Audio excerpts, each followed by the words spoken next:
રક્ષાબંધન એટલે માત્ર ભાઈ બહેનનો તહેવાર જ નહીં, પણ એ છે વિશ્વાસ અને રક્ષણનું અતૂટ બંધન, સાથે રક્ષાનું પ્રતીક।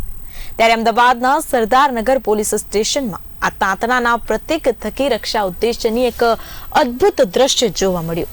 નારી સ્વાભિમાન સંઘની બહેનો ખાસ આવી પહોંચી કાયદાના રક્ષકો સુધી પ્યાર ભરી રાખડી બાંધી પોલીસ ભાઈઓને આપ્યો સ્નેહનો સંદેશ અને સાથે જ લીધું રક્ષણનું વચન।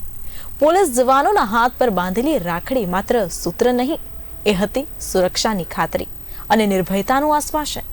માત્ર પુરુષ પોલીસ જ નહીં, પરંતુ મહિલા પોલીસને પણ રાખડી બાંધી આપ્યું પ્રેમનું સૂત્ર।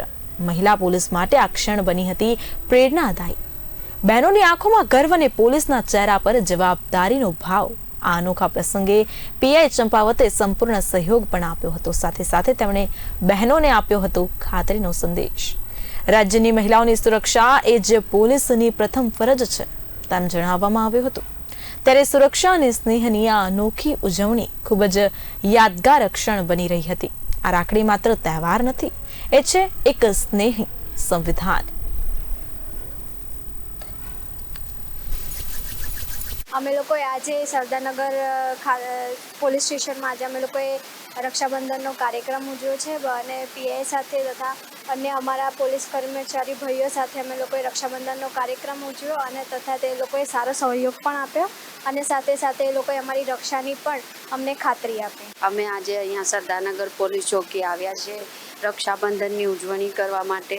આજે બધા કર્મચારી આપણા કે જે પણ અહીંયાનું સાહેબ છે એમને રક્ષાની રાખડી બાંધવા અમે લોકો આવ્યા છે અને અહીંયા सरदारनगर पुलिस चौकी में। आज हम रक्षाबंधन के लिए यहाँ सरदारनगर पुलिस स्टेशन आए हुए हैं। सब महिला सब पुलिस को रक्षाबंधन के खूब खूब बधाइयाँ देने के लिए आई है और उनकी रक्षा के लिए हम राखी बांधने के लिए आए हैं।